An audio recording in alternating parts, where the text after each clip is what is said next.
In the headlines, Senator Binani seeks judicial review of declaration of Adamawa governor-elect. Police take over aviation union strike protests ground at Lagos Airport. Nigeria's inflation rate hit 22.4% in March. And on the international scene, death toll in Sudan rises to 200 as 1,800 wounded as crisis continues. Hello and welcome to Trust TV News Update. I am Sumaya Abubakar.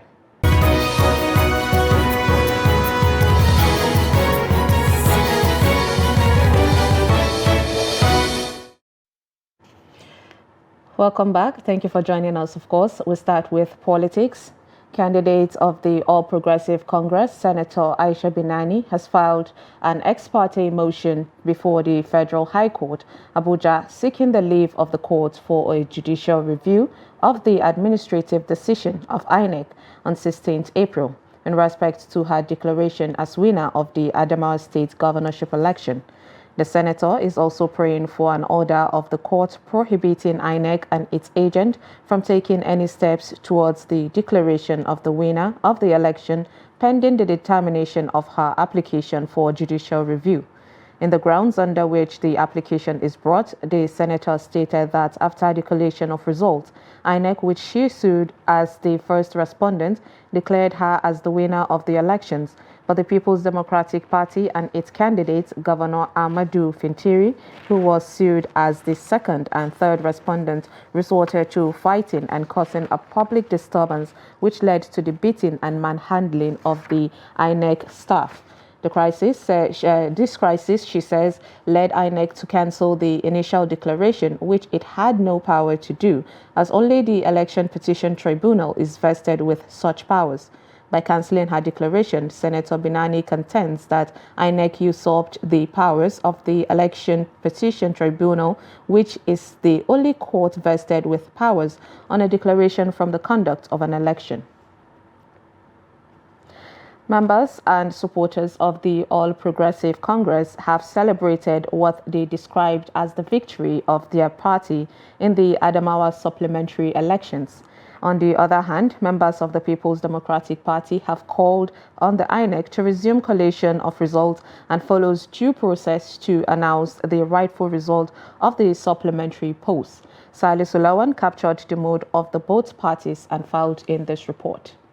Following the suspension of collation of results of the Adamawa governorship supplementary election by INEC, various groups under the auspices of the PDP supporters group protest peacefully in order to drive home its demands. The groups gathered at the Fresh Air office along Bang Road, and with a proper briefing, the protest began.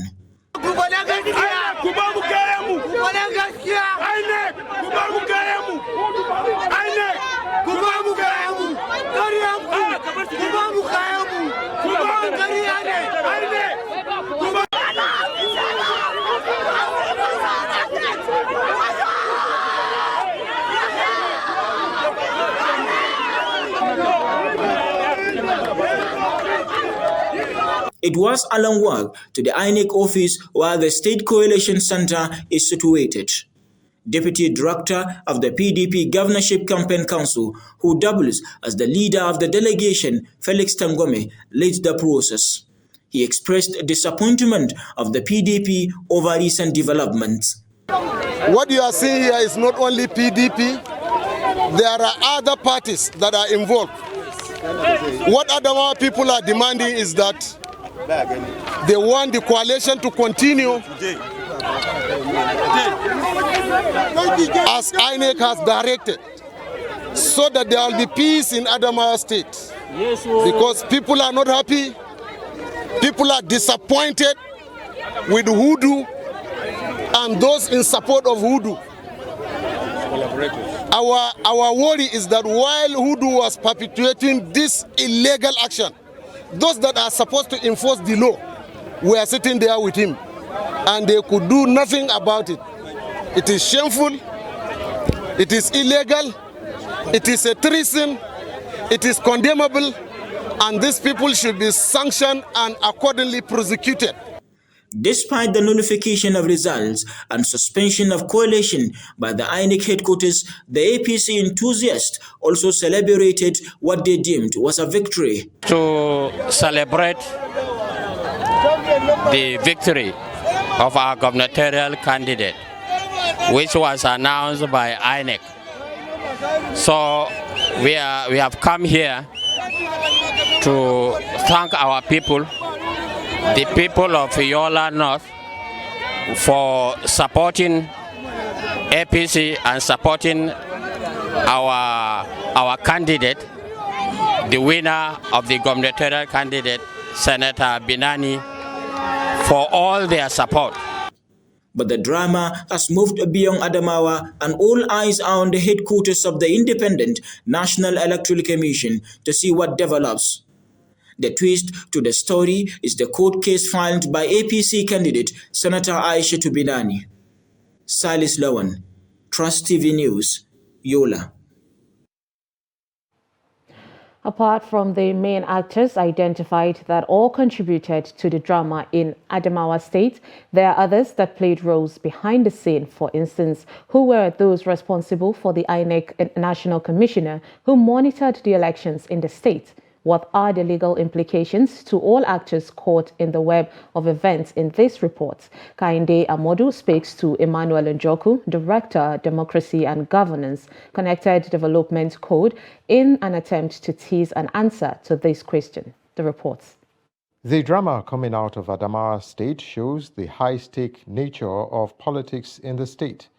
At the height of it all, the resident electoral commissioner in the state hijacked the process from the returning officer and announced results of the supplementary elections even before the process was concluded. The resulting shockwave resonated across the country.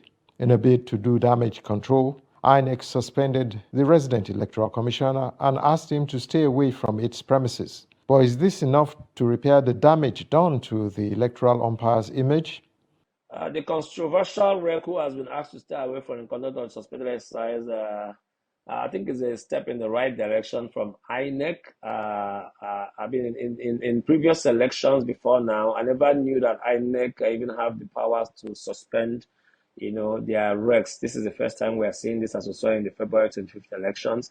But I'm sure Nigerians and citizens generally would expect more punitive measure or sanctions on this rec, who completely went. This is the newest law that we'll ever see in the INEC and conduct of elections in Nigeria. But then again, I figure that INEC is not a law enforcement agency, and I doubt if they have the powers to actually even take actions beyond what they have done. In the ensuing melee, the INEC had raised alarm about its missing national commissioners. A video emerged online of one of the commissioners apparently beaten up by political thugs being interrogated by some persons. There are indications that the interrogators may be stalwarts of the People's Democratic Party, and thus this may have been a case of mistaken identity. But is this how low politics has sunk, that a renowned scholar was brutalized in this manner? What this Adamawa rec did was really, really, really terrible. I can see the effect of it, and the mob attack on the INEC National Commissioner that was sent to the state to supervise the process. Talking about Professor Abdullahi Zuru, he probably could have been killed in this process because people thought this was the rec. That goes to tell you the many effect of such very irresponsible actions. Going forward, there are relevant questions to ask, one of which is what are the legal implications of the actions of the resident electoral commissioner, and most importantly, what should be done to Aishatu Binani, who read an acceptance speech from a flawed declaration of results.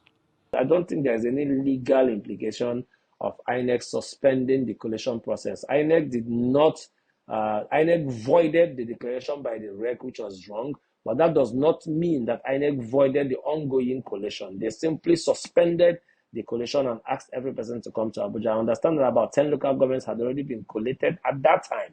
INEC simply said, okay, hold it there, come to Abuja, let's look at all of these things again. And probably, so I want to believe that collation of the election will go on. It will be very shameful for us to have an inconclusive election declared inconclusive again. These are questions which will be interrogated in the following days. Kehinde Amodu, Trust TV News, Abuja. Oyo State Governor Seyi Makinde has urged the Independent National Electoral Commission, INEC, to do the right thing by declaring the authentic winner of governorship election in Adamawa State. The governor stated this in an interview with newsmen after paying a solidarity visit to his counterpart, Ahmadu Umaru Fintiri, on Monday in Yola. He lauded the INEC for a job well done in Oyo State and expressed confidence that the electoral umpire will prove its worthiness in the Adamawa process, as according to him, the whole world is watching. He described the illegal declaration of All Progressive Congress APC candidates as winner of the election as unimaginably and a shame on the person of the state's residence electoral commissioner, Hudu Yunusa Ari. Makinde urged the people of Adamawa State to remain calm and assured that the current situation will be resolved and their decision would be respected by the concerned authorities. Well, I came to show solidarity with my brother, the governor of Adamawa State. When we heard of all the things going on with the election here, we thought, well, it's best, for me to come here personally, deliver a message of hope to him that he shouldn't worry at all. We know that INEC has enough people of conscience to do what is right for Adamawa State and by extension for our democracy in Nigeria. And I also wish to encourage the people of Adamawa State. They've spoken and they spoke very loud. And they should be rest assured that the whole world is watching. And they should just be calm. Things will be resolved. And what their decision will be respected by the authorities. It is unimaginable, and it's a shame, really, that somebody of that caliber will, do something like that. But again, we have stories to tell, and we, with time as we evolve, the process of getting people who will do certain things for us will be a little more rigorous, and people like the current REC will have no place in our future democratic process. Security operatives have taken over the venue of the protest by aviation unions who commenced a two-day warning strike on Monday. The protest ground near the Murtala Muhammad Airport General Aviation Terminal, domestic terminals in Lagos, was barricaded on Monday, thereby grounding vehicular movement on Airport Road while passengers had to trek to the airport. The unions, comprising of National Union of Air Transport Employees, Air Transport Service Senior Staff Association of Nigeria, Association of Nigeria Aviation Professionals, and the National Association of Aircraft Pilots and Employees, are demanding the implementation of the conditions of service for workers of the aviation agencies. Members of the unions who protested across major airports in Nigeria on Monday had vowed to continue on Tuesday. The National Bureau of Statistics says Nigerians' headline inflation rate increased to 22.4% on a year-on-year basis in March 2023. This is according to the NBS Consumer Price Index and Inflation Report for March 2023 released in Abuja. According to the report, the figure is 0.13 percentage point higher compared to the 21.91% recorded in February 2023. It said on a year-on-year basis, the headline inflation rate in March 2023 was 6.13% higher than the rate recorded in March 2022 at 15.92%. The report said that the contributions of items on the divisional level to the increase in the headline index are food and non-alcoholic beverages at 11.42% and housing, water, electricity, gas and other fuel at 3.69%.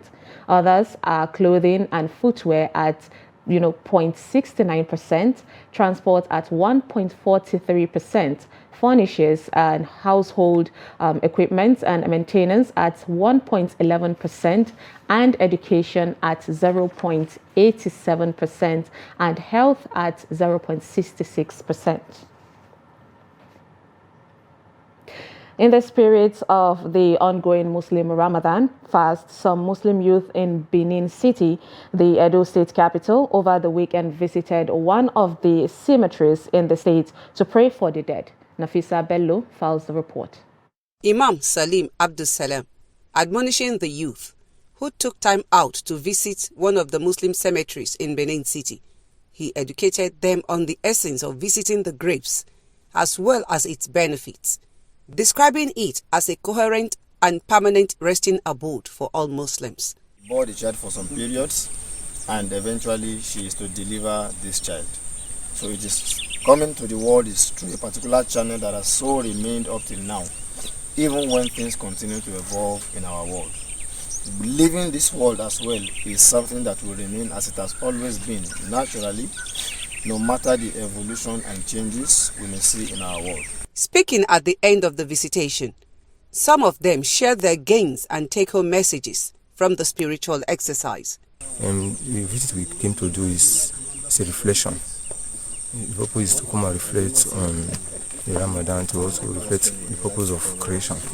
And we came to pray for those that have been buried, and also think about we that are still alive. It made me reflect a lot about the purpose of life, how far we are transgressing from our main purpose as humans. So it was really a moment of sober reflection for me. The cleric advised Muslims to occasionally visit the cemetery for the purpose of making dua for the dead while preparing oneself for the hereafter.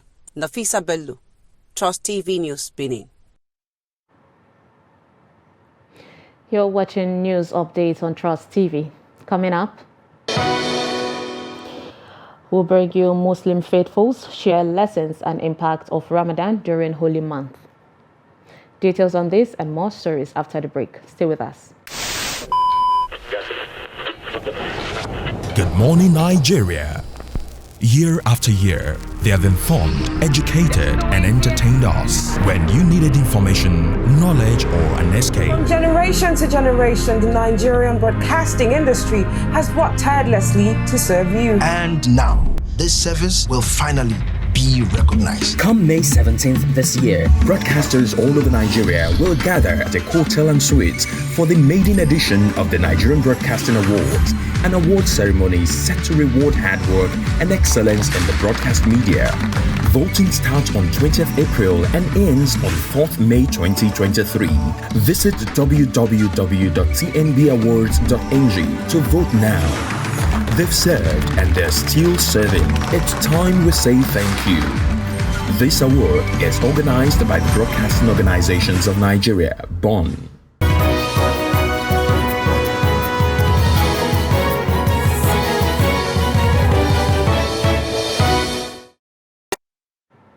Welcome back. If you're just joining us, it is Trust TV News Update. And here is a recap of our top stories.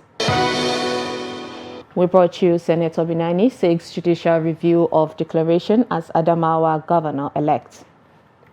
And police take over aviation union strike protest ground at Lagos Airport. Now moving on to more stories. We'll go with security, of course.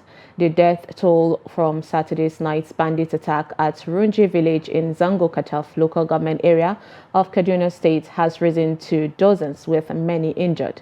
Chairman of the council, Francis Zimbo, while confirming the attack, said over 40 houses were burnt by the attackers, adding that several persons who also sustained injuries are presently receiving treatment at the hospital.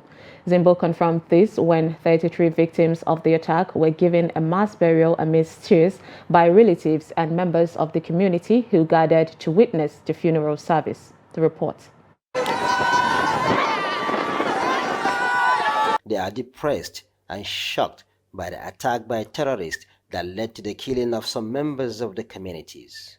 It was gathered that the gunmen were said to have invaded the community around 10 p.m. on Saturday and opened fire on the villagers, most of whom were asleep.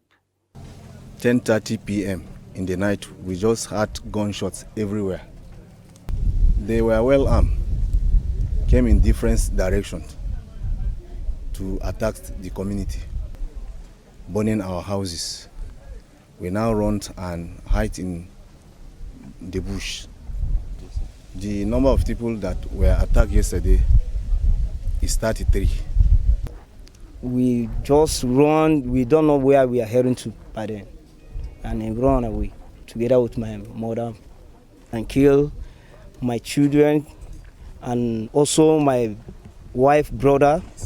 So, and we total confused, know what was happening in that particular day.